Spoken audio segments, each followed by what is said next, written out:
Fala empresário, fala empresária, seja bem-vindo para mais um episódio do Pode Bater Meta. Hoje, com mais um empresário de sucesso, cara que tem uma história fantástica, que eu tive a oportunidade de conhecer, que é o Jonas. Daqui a pouco ele vai se apresentar para a gente. No episódio passado, nós trouxemos o Leonardo Castelo, que é CEO da 300 Franchise. E se você quiser assistir, clique aqui nesse link abaixo que está disponível para vocês já esse episódio. Eu sou Marcos Freitas, CEO do Grupo CJ Alta Performance. Trabalhamos com evolução e desenvolvimento de empresas no dia a dia. Mas sem mais delongas, Jonas, muito obrigado. Eu sei o quanto você é corrido aí, o homem tem vários negócios e eu gostaria que você se apresentasse aqui para o público. Quem é o Jonas, o que o Jonas faz? Legal, muito prazer para você que está assistindo, prazer demais estar aqui, é uma honra. Eu sou o Jonas, tenho 34 anos, né? Sou casado, tenho 2 filhos e sou empreendedor, empresário da vida real mesmo. Eu costumo dizer que eu cresci escalando todas as áreas do empreendedorismo. Fui lá o cara que abriu a empresa sem dinheiro, começou a empreender, fazia tudo na empresa, tinha todas as mãos. Na operação, depois estudei gestão, fui aprendendo, escalando e diversificando os negócios. Hoje eu tenho um grupo com 5 empresas, a gente fatura aí quase 6 milhões de reais por mês. É muita coisa para a realidade que eu vim. E hoje eu consigo também ensinar donos de barbearias, né, que é um dos meus negócios, a investir em gestão para salvar realmente, transformar a barbearia numa empresa. Esse é o foco. Legal. Quantos funcionários hoje, Jonas? Nós temos mais de 500 funcionários. Mais de 500 funcionários. Eu tive na Disney recentemente, o pessoal disse que é muito difícil cuidar de 10 funcionários, é muito difícil cuidar de 20. A Disney tem 70 mil funcionários, né? Aí o cara que tá reclamando de 10, de 20, imagina cuidar de 70 mil. Caramba. Então, você é um cara que veio de baixo, né? Você fez toda a trajetória de crescimento até chegar numa empresa aí de aproximadamente 72 milhões ano, com aproximadamente 500 colaboradores. E eu queria que você me dissesse assim, o que te fez escolher ser empreendedor? Onde foi assim, cara? Foi algo pensado? A vida foi te trazendo? Como é que foi essa trajetória? Na verdade, é assim, eu costumo dizer que todo empreendedor, ele é muito bom em alguma coisa e ele acha que ele pode ganhar dinheiro replicando aquilo, né? E comigo não foi diferente. Eu me senti o melhor porteiro, eu trabalhava de porteiro mesmo, na portaria de condomínio. E aí eu me senti um porteiro bom, falava, pô, por que eu não posso ter uma empresa de portaria, né? Na época. E foi justamente a primeira empresa que eu tive, de portaria. Eu cresci dentro da empresa, era um bom porteiro, virei um líder de portaria, virei supervisor e virei gerente da empresa. Aí eu pedi demissão e abri a minha. Até então, tudo bem, né? Na cabeça da gente é bacana você empreender, e é realmente, né? Mas ninguém avisa você que você tem que saber um monte de coisa fora trabalhar numa portaria, né? Não é só vontade e ideia, né? É igual o padeiro querer abrir uma padaria. Ele acha que o pão vai salvar a padaria dele. E aí eu entendia muito de portaria, de apertar o botão, de ver câmera, mas não entendia nada de negócio. E aí foi onde me pegou, realmente. A minha sorte é que eu fui muito resiliente e comecei a estudar. Fui para cima do mercado, entendi o que era gestão, o que ia salvar o meu negócio, e aí eu fui crescendo. Mas a minha vontade de empreender, ela sempre existiu. Apesar de não ter estudo, não ter conhecimento, mas eu sempre tive vontade de ter um negócio. Eu não tinha capacidade e nem os caminhos, mas vontade eu sempre tive. De quem tem vontade tem meio caminho andado, né? É. Só que só a vontade não adianta. Então você estava ali na portaria e viu que era um bom porteiro e foi crescendo. Aí com muita vontade você teve uma característica que eu gosto muito do empresário. Empresários inteligentes são humildes. E o que é essa humildade? É entender que você não sabe de tudo e que você pode aprender. Então o Jonas era um excelente produto. Porteiro, supervisor, gerente, mas para ele virar um empresário, ele teve que entender de negócio. Tem muito empresário frustrado porque ele tem o baita produto, ele tem o baita serviço, mas não vende, não adianta, né? Não adianta, vende. Jonas. É travado. É travado. E aí você foi buscar esse conhecimento, foi entender do negócio, foi escalando. E quais foram os teus desafios nesse crescimento? Se você eleger assim, cara, 3 grandes barreiras que eu passei nessa minha vida empresarial até aqui, as maiores até hoje foram essas. O primeiro, eu digo assim, quando eu comecei a empreender, o meu sonho era ter, eu lembro até hoje, eu queria ter 13 clientes. Era um número que eu cheguei na minha cabeça, eu falei, vai me dar uma estabilidade financeira e eu vou conseguir tocar a empresa. E aí eu era, como todo empreendedor que está começando, aí vai se identificar, eu era o primeiro a acordar, o último a dormir, não tinha folga, feriado, e eu me achava o máximo por isso, né? Eu falava com todos os clientes, era centralizado em mim. E aí até que eu comecei a entender que meus filhos não estavam me vendo, a minha família não, eu não era presente, e eu falei, poxa, o que que eu faço para mudar essa realidade? Foi quando eu conheci o conteúdo de gestão, foi a primeira vez que eu ouvi falar de gestão para empresários, né? E aí eu fiz um treinamento e ali realmente abriu minha mente para algumas coisas. E aí algumas dores apareceram muito forte. Primeiro que eu era centralizador, né? Eu era o famoso faz tudo do meu negócio. Eu achava que eu era tão importante que se eu saísse da operação, quebrava. O que a maioria dos donos que estão agarrados na operação não largam, eles acham que se eu sair, quebra. E quando ele pensa desse jeito, se torna uma verdade para Se ele, né? torna, se Porque ele torna. cria toda a situação para Ele isso. cria uma dependência em torno dele que realmente a coisa não acontece se ele não tiver. Mas ele acha que ele tá indo num caminho de sucesso, se achando ali com o ego fortalecido, e na verdade ele tá impedindo o negócio de crescer, né? Aí eu alcancei os 13 clientes, mas eu não dormia, não tirava folga, não comia direito. Aí eu entendi que eu precisava descentralizar, era a primeira dor que eu tinha.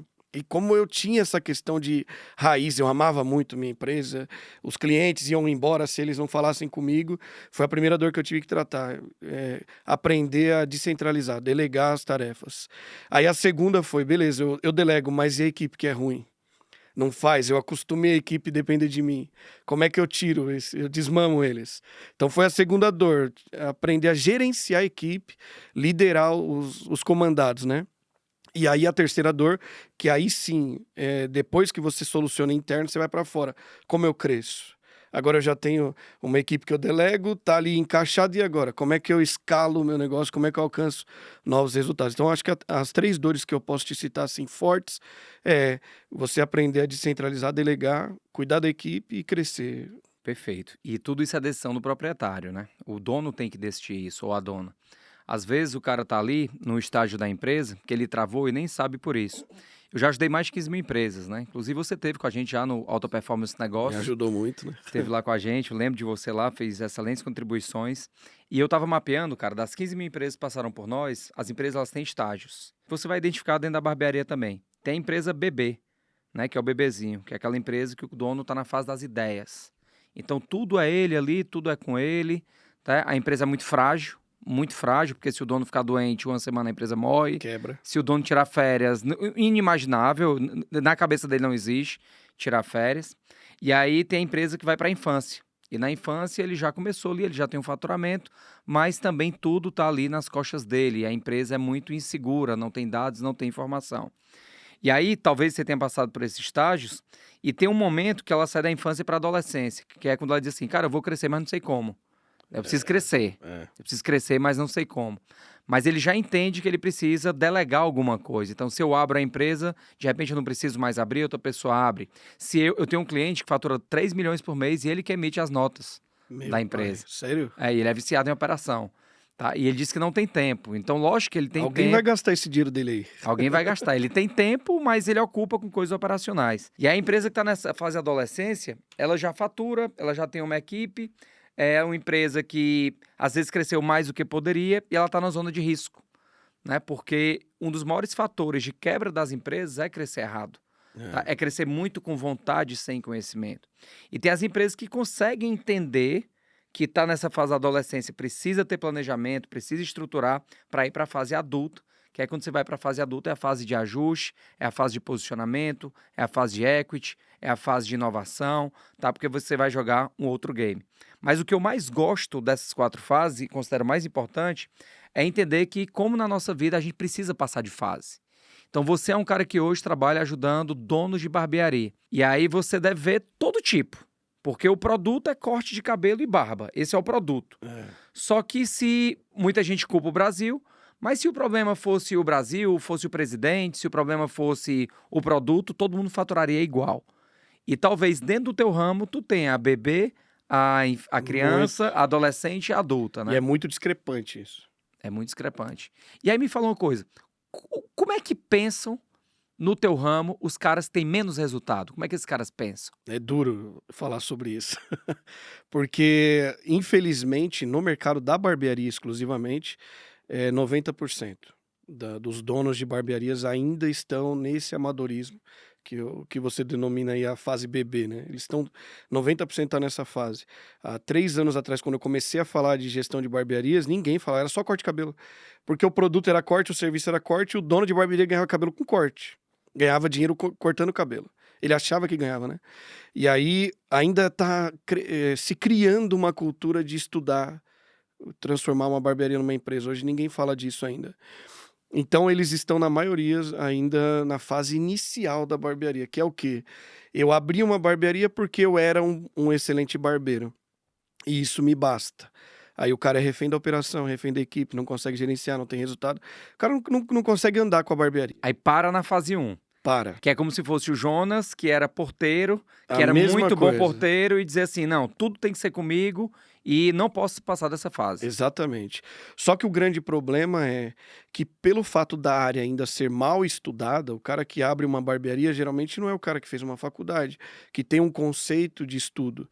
Ele fica preso à operação mesmo e ele não enxerga que ele tem que estudar. Ou ele tem que crescer, ou ele tem que aprender com quem sabe para escalar o negócio. Então ele fica preso ali naquela fase 10, 15, 20 anos, ali na fase bebê ainda, como você disse. Então, na minha área, o desafio é esse: é você transformar o cara que ele nem sabe que ele precisa estudar. Em outras áreas, às vezes o cara abre uma empresa e fala, não sei nada, mas eu vou pegar o Marcos Freitas que sabe e ele vai me ajudar. Na área da barbearia, o cara não sabe e ele nem sabe que precisa de alguém para ajudar. Então esse eu acho que é o maior desafio da área do dono, ele entender que ele precisa transformar o que é um negócio, um ganha-pão dele numa empresa para escalar, abrir novas unidades. Mas é muito discrepante. A gente pega 5% da área da barbearia, são barbearias que ganham dinheiro, que faturam e que fazem acontecer mesmo. E é interessante que você está falando de um nicho bem específico, né? Que é barbearia, que é o que você atua. Eu trabalho com todo tipo de empresa, varejo, atacado, indústria, serviço. Essa semana eu estou recebendo agora 100 empresas de todos os segmentos. E se eu te disser que não é só da barbearia? É uma dor enraizada? É enraizada, porque as pessoas entendem o estudo como algo negativo, porque o que ele estudou no colégio ou na faculdade não se aplica à vida profissional. Se você pegar o que você estudou de história, ou de ciências, ou até de português, para o que a gente aplica hoje no mundo dos negócios, é quase nada. Quase Eu fiz a irrelevante. faculdade de administração. É. E abandonei no meio. E eu não aprendi nada a ser empresário. Não tem nenhuma faculdade hoje que ensine a ser empresário. E eu digo muito, se o cara quer aprender a ser empresário, tem uma empresa. É a melhor escola do planeta. Só que vai ter um momento que ele consegue bater a cabeça e acertar, vai ter um momento que ele vai morrer de bater a cabeça, que ele tem que pedir ajuda. Então, quando tu diz assim, 90% das barbearias são amadoras. E tá tudo bem, não é um julgamento, é um fato. Não É uma escolha, é uma jamais. decisão sua e tá tudo certo. Se você quer ser o super-herói da sua empresa, que você é a pessoa que faz tudo bem. O único problema disso é que você não vai poder ter férias, você não pode ficar doente. E não escala. Como E é que você você não escala escala. dependendo só de você? o Porque negócio? você vai ter uma limitação de ganho financeiro. Então, você tem mais perdas do que ganho. Então, esse é um problema global, é geral.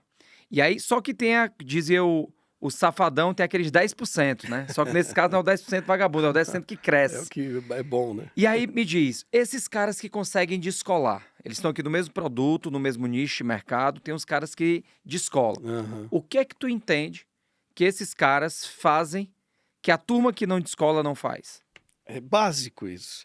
Basicamente, eles fazem as fases, eles passam as fases da empresa. Eles entendem, primeiro, que não pode depender dele, senão ele não cresce, não escala. E eu sempre digo para os donos, você nunca vai ficar rico com um negócio. Eu acho que é difícil uma empresa ficar rica com um negócio, uma padaria, um mercado. Uma unidade, Não né? consegue. E como é que você escala se você tem que estar ali naquela? Você não consegue abrir outra, porque senão você vai ter 2 problemas na mão. Então, as que decolam são a primeira que entende isso, aí elas começam a estudar. Elas falam, poxa, existe uma gestão financeira que eu preciso fazer, eu preciso separar o meu dinheiro do dinheiro da empresa. Eu preciso separar um fundo de caixa para investimento. Aí depois ele começa a olhar indicadores. Como é que eu vejo aqui quantos cortes eu fiz, quantos clientes eu atendi, qual produto eu vendo, como é que eu escalo isso. Aí ele começa a entender que existe um universo por trás daquilo que ele entende que era só corte de cabelo. Então esses 10% eles crescem assim, absurdamente. Quando eu pego um dono para minha mentoria, eu prometo para ele, eu vou dobrar o seu faturamento. E ele acha assim, duvido. Mas pra mim, eu olho pra ele e falo, meu, é a coisa mais fácil do mundo. Por quê? Ele tá tão preso que ele não enxerga as oportunidades. Aí eu trato isso nele, ele vai olhando pra frente, abrindo novas unidades, quando ele vê, ele tá ganhando dinheiro de verdade, né? Sem estar preso ali, amarrado no negócio. E o que eu acho legal é que esse cara que tá dentro desse mundo, ele costuma dizer assim, ah, você não conhece da minha realidade. Você não sabe É da minha sempre esse realidade. papo, né? Você não conhece do meu mundo. Mas eu digo assim, mas eu não quero conhecer teu mundo. O teu mundo tá horrível. Eu nem quero conhecer nem participar do teu mundo. Eu quero te levar pro meu mundo. Eu quero te trazer pro outro lado. Então o que a gente quer te trazer é gestão. E você observa que esses caras que muitas vezes não são empresários, né? Eles são somente os melhores funcionários da empresa deles. Eles não trabalham planejamento. Eles não têm uma visão de futuro de pensar assim, esse episódio está sendo gravado em 2023, novembro de 2023. Eles não param e pensam assim, ah, como é que vai ser meu plano para 2024? Quanto é que eu vou buscar faturar? Né? O quanto é que eu preciso dar de lucro? Quais tipos de pessoas eu preciso dentro da empresa? Que é um ponto que as empresas fazem muito pouco, que é parar e pensar o negócio. O vício da operação, eu acho que é similar a um vício de droga, porque o cara fica zumbi. Ele fica zumbi, ele chega ali, trabalha, produz, corre, se estressa, quando vê, passou um mês, 1 ano, 2 anos, 3 anos, 4 anos, 5 anos no negócio dele, ele olha para trás, às vezes ele não construiu nada. Exatamente. Não construiu nada, ou até construiu um patrimônio financeiro, mas perdeu os filhos, perdeu a esposa, né? Ou se é uma proprietária, perdeu o marido, perdeu a vida, perdeu a saúde. Né? Então, é possível uma empresa crescer, e obviamente nessas fases que eu falei, tem fases que sim, depende mais de você, proprietário. Tá na fase baby, é com você mesmo, só que eu tenho um bebezinho de 1 ano e meio, ele não vai ficar com 1 ano e meio a vida toda, ele vai ter que evoluir. Então, no começo ele andava no braço, Sim. Depois ele começou a engatinhar, agora ele começa a andar. Aos poucos vai ter a independência dele. Né? Ele precisa criar essa independência, mas é uma decisão desse empresário, né? Ele tem que decidir. E aí, muito empresário aqui no Brasil, cara, quer reclamar dos outros. Eles diziam assim, ah, mas é a mão de obra que não presta, é o Brasil que não presta, aqui não dá para empreender. Qual a tua visão sobre isso? Cara, só muda de área. A mão de obra ela é escassa de uma maneira geral. Mas eu sempre falo assim pro cara que fala isso pra mim. Ah, eu não acho barbeiro, meu. Eu falo, cara, faz parte do game. Você quis ter uma barbearia. Faz parte do jogo. O que você tem que abrir? O funil pra vir mais candidato pra você filtrar lá no final. Existe eu aprendi isso com você lá no APN. Existe um conceito que eu sempre falo pros caras. Eles falam assim, ah, mas como é que eu vou estudar, que agora eu sei que eu preciso aprender, sendo que eu tô ali preso, né, cortando o cabelo, ou na operação ali agarrado, não consigo. Eu falo, te vira. Lá tem uma equipe, né, que chama Te Vira, né? Eu falo, te vira, amigão, você tem que fazer. Não é mais fácil você agora se esforçar por um período de 6 meses, 1 ano, que é o período que você vai estar ali amarrado e ao mesmo tempo crescendo, do que você continuar amarrado o resto da vida. Então, o cara ele tem que entender, e aí eu tô entendendo que não é só a barbearia, né? É um universo maior, você com mais propriedade pode falar, mas o cara tem que entender que algumas coisas dependem dele, e principalmente essa mudança de chave, de fase, vai depender dele. Depois disso, aí ele começa a delegar. Hoje eu tenho gestores nas empresas que eu possuo que me permitem, por exemplo, na segunda-feira, hoje eu fui malhar, vim pra cá, depois vou jogar um vôlei e ponto. Se eu não tivesse feito isso há 6 anos atrás, jamais eu teria uma condição dessa hoje, né? A galera quer colher muito rápido, né? Quer colher muito rápido sem plantar. E eu sei que é um desafio mesmo, é difícil, porque pra gente que tá olhando de fora e pra gente que já passou dessa fase, a gente consegue saber que é possível, mas o cara que tá ali naquele vício, ele Ele não acredita, enxerga. ele não enxerga. E tá tudo bem, tá tudo certo, a gente tá aqui pra abrir seus olhos. Isso aqui é um conteúdo gratuito que tá aqui pra você, né? O Jonas tá disponibilizando o tempo dele, eu tô dando o meu. Mas uma coisa que eu aprendi, que não tem como ensinar à vontade. Não existe como ensinar à vontade. Então, se você não quer estar resolvido, se você quer estar resolvido, tá tudo bem. E sempre no mercado vai ter gente chorando, vai ter gente crescendo, vai ter gente pequena, vai ter gente grande, tá tudo bem. E eu vejo muito, cara, e eu me chateio, o pessoal fala mal do país, tá? E quando tu começou a contar... E o país tem problemas, claro que tem, mas tem muita coisa boa. Mas eu vi uma entrevista do Davi Vélez, do Nubank, onde ele fala que quando ele foi montar o Nubank, ele olhou pro Brasil, porque o Brasil era um país cheio de problema. E aí que ele encontrou a oportunidade. Né? E o cara é da Colômbia. Aí, porra, teve que trazer um gringo, um cara de outro país, para olhar para os problemas da gente, para enxergar aqui que tinha oportunidade de crescimento, e a gente daqui não enxerga. E eu vi que você enxergou, né? Você estava ali e falou, cara, eu posso criar uma rede também de gestão de condomínios, que é um outro negócio que ele tem, que ele trabalha, e fez esse crescimento. Então, onde é que eu quero chegar? Aonde tem problema, tem oportunidade. Cara, eu posso comentar sobre isso rapidinho? Principalmente na barbearia. Quando eu abri a primeira, eu já tinha a minha empresa. Falei, vou abrir uma barbearia. Era mais por uma questão pessoal. Eu queria ter uma. Era um ambiente legal, que eu gostava. Falei, pô, vou abrir uma que eu achei legal o modelo de negócio. Quando eu comecei a entender como funcionava, eu falei, meu pai, é um amadorismo total, um oceano vermelho aqui. Como é que eu vou sair disso? Aí eu imaginei e falei, vou encontrar uma oportunidade aqui. Foi quando eu mergulhei, comecei a ensinar gestão pra galera. E nas minhas unidades, o que eu fiz? Documentei o passo a passo de tudo, que é simples. Você senta e faz o trampo mesmo de documentar o passo a passo do corte, da barba. Aí você cria padrão para sua empresa. Você cria todos os processos de todos os setores para deixar amarradinho ali para a coisa acontecer. E aí, automaticamente, quando você faz isso, você já consegue abrir outras unidades. Foi isso que me fez crescer tão rápido em pouco tempo.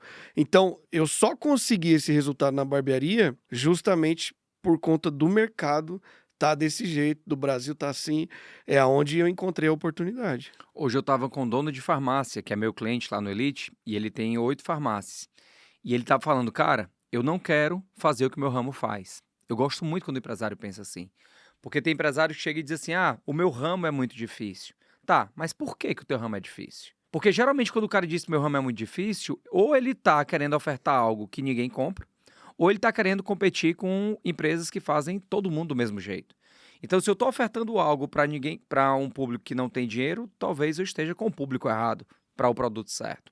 Ou se eu estou fazendo o que todo mundo está fazendo, seja o momento de eu parar de olhar para o que o mercado faz e criar inovação. Eu bato muito nessa tecla que desde a nossa infância a gente foi criado para não pensar. A gente sempre teve que responder do jeito que os professores queriam, se vestia no colégio do jeito que o colégio queria. E esse empresário ele veio com vontade para a vida adulta, mas ele não traz esse viés de quebrar o modelo. E aí tem exemplos clássicos que são batidos, mas você pega o Google não copiou a enciclopédia, ele melhorou a enciclopédia, né? O iPhone não foi criado, o telefone não foi criado pelo Steve Jobs, o telefone já existia. Desde o Graham Bell ele foi aperfeiçoado. O Elon Musk não inventou o carro, ele melhorou o carro com o carro elétrico. O Spotify não inventou a música, ele melhorou a música. Então o que eu percebo é que o mercado está em evolução, só que são poucos os empresários que conseguem enxergar essas oportunidades. E aí eu cheguei a uma conclusão. Os empresários que não conseguem enxergar as oportunidades é porque eles estão olhando somente com o olhar dele. Em que aspecto? Eu posso enxergar uma empresa de dentro para fora e de fora para dentro. O que é de dentro para fora? O que eu quero vender como empresário? Então, eu quero vender telefone, eu quero vender telefone, eu quero vender telefone. Eu estou no meu interesse. Uma visão de fora para dentro é: o que as pessoas estão buscando? Elas estão buscando telefone. Aonde? Quem oferta? Como ofertar para eles de uma maneira que ninguém entrega? Como ter uma oferta única para que eu me diferencie? E, obviamente, é muito mais fácil copiar do que fazer o diferente.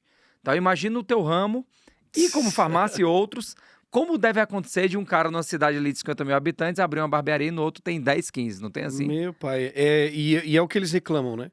A minha concorrência é mais barata. Eu tenho 20 barbearias no meu bairro. Eu falei, e daí? O que tem a ver? Mas aí como é que eu vou me diferenciar se o cara faz a mesma coisa que eu? Eu falo, então você tá fazendo a mesma coisa que o cara. Por exemplo, Jonas, eu não sigo 5 pessoas da barbearia, eu nem sei quem são os influenciadores da barbearia, porque eu nem quero ver o que esses caras estão fazendo com o mesmo mercado ali, que é corte, corte, corte, corte. Eu quero justamente aprender com gente de fora, outras coisas que eu posso aplicar dentro do mercado da barbearia. Quando eu abri a barbearia, eu fui entendendo essa jogada e, por exemplo, hoje, uma coisa que não existe no mercado da barbearia, os caras botam uma pessoa na recepção lá. É uma recepcionista que atende, faz o agendamento. O que eu tenho hoje na Castelãos? Eu não tenho recepcionista. Eu tenho gerente. O meu gerente fica na loja. Então, eu fui onde buscar esse gerente? Eu fui em lojas de rede, de shopping, varejo, peguei o cara que era vendedor ali, gerente de loja mesmo, e trouxe o cara para gerenciar a barbearia. Por quê? O cara é extremamente comercial. Onde eu aperto o cara? Resultado. Resultado, eu quero venda. Então, ele ensina a equipe a vender para o cliente produto, serviço extra, mensalidade. Hoje eu tenho os meus mercadinhos, aqueles mercadinhos inteligentes, né? Que a pessoa vai lá e compra. Eu tenho em todas as barbearias e o cliente vai lá, ele pega o produto, ele mesmo paga. Então, o ticket médio meu, ele chega a ser quase 80% do valor do serviço que eu vendo. Então, aí eu aprendi que o faturamento ele pode subir muito com a mesma base que você tem de cliente. Porque a maioria dos donos não enxerga, ele só quer cliente novo, porque senão ele não cresce. E aí eu percebi, não, peraí, eu posso explorar ao máximo a minha base de clientes. Aí é onde eu fui ter muito resultado na área, justamente por pensar fora do que a área pensa. Eu sempre digo que existem duas formas de crescer as vendas. Ou você traz novos clientes, ou você vende para o mesmo cliente. E sempre é muito mais fácil vender para o mesmo cliente quando você conhece ele. Ele é fiel, confia em você. Ele é fiel. Só que isso não significa que eu vou empurrar para o cara o que ele não precisa, que eu vou vender a casa pegando fogo. Mas se você conhece bem o seu público, se você já tem uma carteira, entende. Porque se ele não gastar contigo, ele vai gastar com outro. Eu trabalhei 15 anos com informática, com venda de computador, notebook, impressoras. E teve uma época que a gente estava vendendo impressora, mas não vendia cartucho. Eu falei, como é que pode? Eu vendo aqui 1.000 impressoras mês e minha venda de cartucho é 100. Mas é porque o vendedor não oferecia. O vendedor não falava. E aí eu fui puxar resma de papel. Papel, né? Aquela bloquinho de papel. E aí vendia minha impressora sem cartucho, sem folha de papel. Tá errado. Então comecei a fazer campanha. Alguém tava ganhando esse dinheiro aí, né? O cliente comprava a impressora na gente e ia comprar o cartucho de papel em outro. Porque o dinheiro do cliente é o mesmo. E aí o que a gente fez? Começou a fazer exposição do produto junto. O combo dos 3, com a diferenciação. O vendedor, ele já era orientado a ofertar os 3. E se chegasse no caixa e tivesse uma impressora, a caixa tinha a oportunidade de vender o papel e o cartucho. E aumentou muito a Você venda. matou a pau. E a gente não empurrou nada pro cliente, é porque é uma coisa óbvia. Pelo contrário, você fidelizou mais que ele não precisou ir buscar fora, né? Aí vamos pegar um cara que é um gênio que tá fazendo isso. O Elon Musk, eu tive lá no Vale do Silício, numa loja deles lá na Califórnia. E na loja dele, ele já vendia o carro da Tesla e ele vendia já a estação de abastecimento. Olha aí. Então eu poderia comprar o carro já com a estação de abastecimento. É a solução do problema, né? Porque se eu comprar o carro elétrico com ele, eu vou ter que comprar uma estação para colocar na minha casa em outro lugar. Então tem muito ouro dentro das empresas.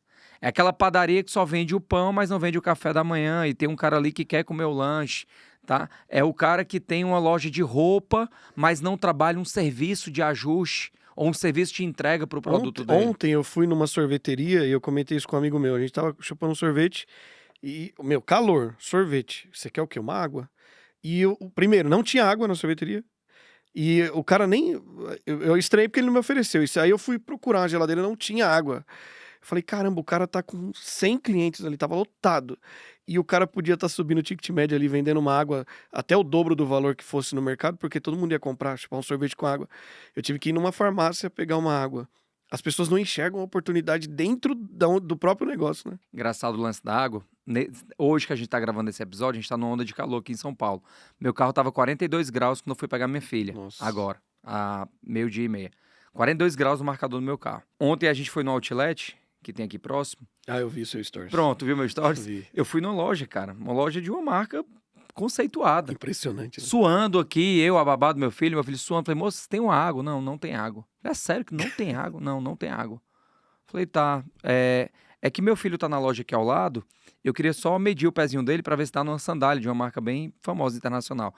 E ela, não pode medir, não pode sair. Eu falei, cara, isso aqui... Eu só fiquei esperando aparecer o Sérgio Malandro pra dizer, pegadinha do malandro, não é pra vender aqui. Ou eles estavam querendo ficar de greve com a empresa, né? Mas, cara, coisa pequena. Mas eu vou voltar porque são empresas que estão olhando muito mais para o seu próprio interesse do que para o interesse do público. Não enxergam, né? Não enxergam o que o público está querendo. E o público, ele se renova, ele muda. E durante muito tempo, as empresas, elas ditavam a regra de como os clientes poderiam consumir, mas hoje, com a internet, com a quantidade de ofertas, se você não estiver muito ligado, você vai ser trocado. Com a maior facilidade.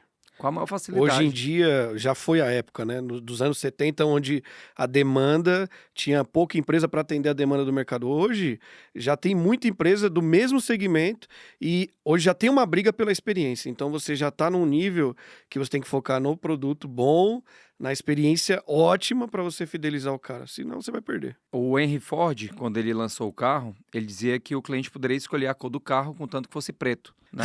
Então, ele determinava o padrão. Não, a indústria mandava no mercado. Mas Era da cabia indústria. isso, né? Cabia. Você pega hoje o Elon Musk, até o ano passado a Tesla era uma empresa de carro elétrico, a BYD está passando agora. Olha o nível de velocidade de competição. Então, as empresas que estão vivendo de passado, as empresas que estão vivendo só dos seus interesses, elas estão em risco. Elas não vão sobreviver. Né? Elas Difícil. estão vivendo um risco. Se não mudarem... Porque existe uma crise financeira? Sim, existe. Né? Quase 60% do brasileiro está endividado, então existe uma crise financeira. O poder de compra reduziu, porque R$100 não é mesmo R$100 de um ano atrás, nem de 2 anos. Mas o que eu percebo também é que as empresas não estão olhando para o rei, que é o cliente, né? O rei que é o cliente. Você desce do Uber, o cara pede uma estrelinha para avaliar, você termina um YouTube, pede para avaliar, você come um iFood, pede para avaliar. E como é que as empresas estão avaliando satisfação? Elas não avaliam, né? A maioria nem tem, eu acho que uma pesquisa de satisfação mínima com o cliente, né? De entender ali o que ele gostaria de ter no negócio, ou como é que foi o atendimento. Acho que nem isso a galera faz, né? Eu já tive cliente que falou assim, cara, eu não quero saber não, porque o cliente reclama muito. Mas você tem que saber, meu. Você tem que saber. Porque é o cara que te Eu não paga. quero saber do meu problema. Mas eu mesmo não quero saber do meu problema, né? Então, o empresário tem que entender que o negócio dele, ele existe para servir o outro. Então, ele precisa saber da expectativa do outro. E aí, até mudando um pouco aqui o tema, quando eu falo servir o outro, é o cliente externo, que é quem paga ali para ter o teu produto ou serviço, mas tem também o cliente interno. E uma frase que eu tenho batido muito aqui no meu trabalho com empresas é que o primeiro cliente de uma empresa é o funcionário. Se o empresário não entender isso, ele sempre vai ter conflito com o funcionário. O empresário, muitas vezes, a empresária quer vender para fora o projeto, mas não vende para dentro. Ninguém nem acredita. O cara nem acredita, ele perde na largada com a equipe dele. Cara, o que eu recebo de cases negativos de empresas sacaneadas por funcionários, de guerra, que funcionário odeia dono, dona odeia funcionário, e a galera não entende que tá todo mundo morrendo junto, né? Que os caras estão no mesmo barco. Então eu queria saber de ti quais são as práticas que tu tem feito dentro do teu negócio para olhar, para ter esse viés do cara que trabalha contigo e fazer com que ele se mantenha empolgado, engajado no teu negócio. Eu já sofri muito com isso. Porque eu tinha o pensamento de que o colaborador ele tinha que saber o que eu sabia. E ele tinha que amar a minha empresa do jeito que eu amava. Só que eu não sabia tratar e nem conduzir esse processo, que é o grande problema. Eu acho que o primeiro foco, e quando eu entendi isso, eu desgarrei, é entender que o cara tá ali porque ele quer ganhar dinheiro, meu. Às vezes a gente fica assim, mas o cara tem que amar do jeito que eu amo, mas ele não vai ganhar o que eu ganho. E o dono fica brabo com o cara que às vezes pede um aumento ou tem resultado e quer ser reconhecido por isso. Eu não pago comissão aqui porque o cara tem que fazer, porque eu já pago o fixo dele. Pô, e qual que é o problema de você premiar o cara para ele entregar mais, pô? Não, ele tem que amar a empresa. Não tem que amar, quem ama a empresa é você. E ele Por que você, dono, tem uma empresa? Então, exatamente. Para ganhar mais dinheiro, o cara também quer, tá tudo bem. Mas eu tinha essa dor. Eu falo, não é possível que o cara fica me pedindo aumento, o cara não gosta da minha empresa. E aí depois eu entendi que é um jogo, você tem que participar desse jogo. O primeiro cara que tem que comprar a sua ideia é o colaborador. A gente lançou um plano de recorrência na barbearia, que você paga uma mensalidade e você vai usando, né? Então, cliente mensalista. Só que os barbeiros não compraram a ideia no começo. E aí eu falei para os gestores, enquanto eles não entenderem, a gente não pode lançar para o mercado. Porque ele não vai vender. Se o cliente quiser, ele vai dificultar a venda ainda. E você lida melhor do que eu com isso. O que mais tem é funcionário querendo sabotar a própria empresa. E aí só deu certo quando a gente colocou na cabeça do barbeiro que ele ia ganhar mais. Vai. É fácil de vender, você ganha mais dinheiro, você tem mais oportunidade de subir o ticket do cliente. Ele falou, então eu quero. Aí hoje a gente vende, metade dos clientes da loja são mensalistas, porque o barbeiro comprou a ideia. Então, para uma empresa conseguir trabalhar o cliente externo, o ticket médio, subir a margem de lucro dela, ela tem que primeiro conduzir isso com o colaborador. Ele tem que acreditar que o produto é bom, ele tem que conhecer o produto e ele tem que ganhar dinheiro, velho. Se não ganhar dinheiro, não vai. Concordo. Fazendo até uma analogia que é o futebol. Imagina que você é o técnico do time, você tem um jogador e os jogadores não querem ganhar o jogo. Perdeu na largada. Já era. Imagina que você tem uma empresa de pessoas que não gostam de trabalhar lá e que não querem dar o melhor, perdeu. Só que aí o cara, ele investe na estrutura física, ele investe no estoque, ele investe no maquinário, ele investe no marketing. Até investe no cliente externo. Ele investe no cliente externo, faz evento para o cliente externo, mas e para a equipe dele? O que ele faz para o time dele? O que é que ele está olhando ali para o negócio dele? Então, eu estou em fase de planejamento da minha empresa. A gente tem discutido muito isso e pensado nisso, porque também não é tão simples, não é tão fácil, escorrega. E a gente tem que entender que não dá para agradar todo mundo, nunca agradaremos todo mundo. Né? Jesus, o homem mais perfeito, passou na face da terra. Se basear na opinião individual, você tá ferrado. Tá lascado. Mas você tem que ter o mínimo de práticas ali para ajudar. Por exemplo, eu tenho uma função aqui que é SDR na minha empresa, que é o cara que faz o primeiro contato de agendamento. Eu estou montando minha sede aqui em São Paulo. Tenho uma sede em Fortaleza e estou montando a sede própria aqui em São Paulo. Eu vou ter um espaço lá para a mãe poder levar o filho dela quando ela não tiver onde deixar. Porque eu já vou perder aquela desculpa de que eu não tenho quem deixar meu filho. Eu vou dizer, traga para a empresa. Boa. Ah, você precisa fazer isso? Não, mas eu vou fazer isso. No meu, para quem tem filho abaixo de 12 anos, você tem folga no aniversário do filho, porque eu quero que você vá curtir com o seu filho. É um outro diferencial que a gente vai lançando. Né? Tem outros diferenciais que a gente vai procurando, porque a gente precisa, na hora de atrair um talento, também ter uma estratégia para vender a vaga. E às vezes nem custa muito, né?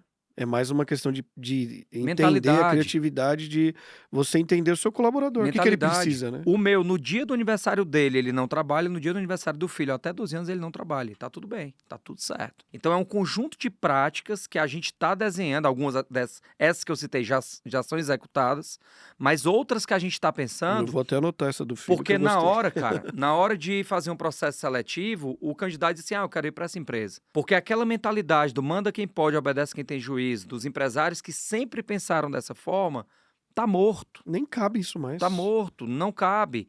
E assim, não é porque você é o dono da empresa que você é superior, você é maior do que o cara, vocês trabalham juntos em funções diferentes. Então, eu nunca me vejo como o dono, o chefe, o patrão da galera. Eu me vejo como colega de trabalho. Sim. Onde o meu papel é gerar recursos para eles, o meu papel é dar uma estrutura, o deles é executar, e a gente vai crescendo junto, entendendo que dentro desse processo entrarão e sairão pessoas. E aí, nesse processo, Jonas, passam muitas pessoas por nós, né? Atualmente eu tenho 100 pessoas no time, nas minhas empresas, e eu já tive equipes com executivo lá de 700 pessoas. E eu acho que é um grande desafio a gente entender o tipo de pessoa que a gente não quer ter com a gente. Às vezes a gente foca muito no tipo de funcionário que a gente quer ter, mas a gente poderia colocar a mesma força e pensar, que tipo de funcionário eu não quero ter? Porque eu vejo os empresários muito acostumados a pegar todo tipo de gente. Então eu queria saber de ti. Que tipo de pessoa não trabalha com você? Eu peguei acho que um conteúdo seu esses dias, que você colocou lá de uma pessoa, você usou até um exemplo lá, né, uma analogia de uma pessoa que estava ali falando mal para os outros candidatos, e você falando que é isso que acontece quando você coloca a pessoa errada na empresa, né? Eu até usei para modelar um conteúdo para mim. E é justamente isso, quando você erra na contratação, você coloca a pessoa errada. O problema não é ter uma pessoa errada, é que essa pessoa vai contaminar o seu time inteiro. Então aí já é um problema na hora de selecionar quem você quer. E, por exemplo, eu não analiso muito o perfil só técnico da pessoa, o que ela entende de conhecimento. Eu analiso o comportamento dela. Porque a maioria da galera contrata porque o cara é bom no que faz e demite pelo comportamento. Porque é insubordinado, não é bom de equipe, não respeita as regras. Pô, você vai demitir pelo comportamento, por que você contrata só pela técnica? Então, o que eu avalio hoje? Muito mais a parte de perfil comportamental, a gente tem até teste lá para avaliar o perfil do cara mesmo, e a necessidade do cara tá ali. Se ele tem família, se ele tem sonhos, qual a ambição dele, onde ele quer chegar. Porque é meio, a gente nem sempre acerta, mas é meio caminho andado pra você ter uma pessoa que vai vestir a camisa da sua equipe, da sua empresa, vai vender bem o seu produto, porque ela tem a necessidade de estar ali. Às vezes, quando eu falo com alguém que, eu só contrato pessoa que tem gabarito técnico. Pô, às vezes a pessoa é horrível de equipe, você vai perder a sua equipe por causa disso, mas você não avalia a capacidade de comportamento dela, do perfil dela. Então, eu Jonas, sempre avalio comportamento junto. Técnica é importante, mas o mais importante é o comportamento do cara. Quem eu quero dentro da minha empresa, quais as atitudes, os princípios dela, como é que é a convivência dela com a equipe. É isso que a gente avalia para ter uma pessoa realmente que vai entregar o que eu quero, né, para ela. A gente faz consultoria para empresas do Brasil todo, em todos os segmentos, e tinha uma empresa do varejo que fatura mais de R$1 milhão por mês, e a dona dizendo que lá ela tem uma pessoa que cria um inferno na empresa dela. É uma pessoa que inferniza, aquele sindicalista, né? Aquele que tudo reclama, só reclama, só enche o saco. E aí eu perguntei para ela por que ela estava com ele. E ela, porque é muito difícil contratar outro. Tá, mas é mais difícil contratar outro do que ficar com o inferno na tua vida. E aí são desculpas que a pessoa vai criando. E sabe qual a melhor forma de você resolver isso? É demite logo. Porque se você for se acostumando a ficar com essa pessoa, você vai postergar a resolução do teu problema. Qual o tipo de pessoa que não trabalha com Marcos Freitas? Não trabalha com Marcos Freitas o mentiroso, não trabalha com Marcos Freitas aquela pessoa que só reclama, não trabalha com Marcos Freitas aquela pessoa que só enxerga problema, não trabalha com Marcos Freitas aquelas pessoas de má índole, que gostam de contaminar com as outras. É o famoso mimizento, né? O mimizento. E tem muito. Tem. É boa parte aí da classe produtiva. E assim, eu trabalho, eu sou especialista em negócios e eu erro também em contratação. Então, recentemente, a gente errou numa contratação e eu fiquei sabendo de uma pessoa que tinha um cargo X dentro da nossa empresa, que na nossa frente era a melhor pessoa do mundo e nas costas era o demônio mesmo. E aí, o que é a conclusão que eu cheguei, cara? As pessoas que estão mal, as pessoas que são negativas, elas têm uma necessidade de contaminar outras. Né? Poucas pessoas no seu meio, de você que está assistindo a gente, talvez tenham um movimento desse de contribuir, de te ajudar. E aquelas pessoas que querem o mal, elas nem chegam, talvez, nessa dureza que eu tô chegando. Elas são mais até gentis na fala, né? Pra dizer, olha, Jonas, como ele falou ali contigo, Jonas, não aceita isso não. Jonas, tu vê que a empresa tá piorando? Olha o tom aqui. É aquele tom do cão mesmo, assim, Elas têm né? uma persuasão muito Persuasão. alta. Pessoas ruins, elas são muito...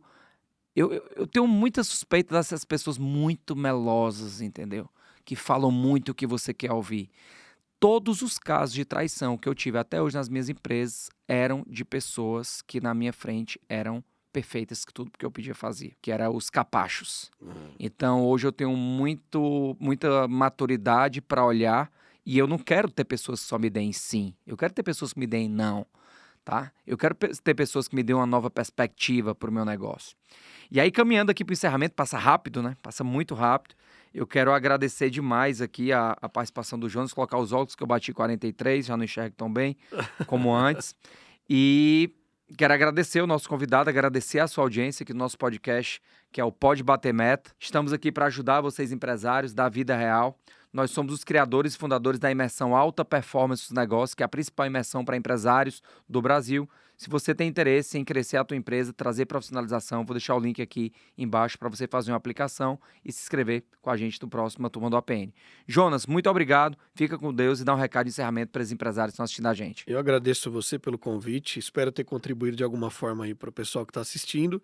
E se eu puder te dar um conselho do que eu fiz, deu certo para mim, busque conhecimento com quem pode te ajudar, porque é a melhor forma de você sair da fase infantil ali, bebê, como o Marcos disse, e conseguir escalar o seu negócio. Eu sei que você abriu para ganhar dinheiro, e se você não fizer isso, você vai ficar preso o resto da vida. É isso aí, valeu, meu irmão. Valeu, tamo junto, viu? Obrigado. Valeu, pessoal, compartilha aqui, curte e tamo junto no próximo episódio. Valeu, tchau.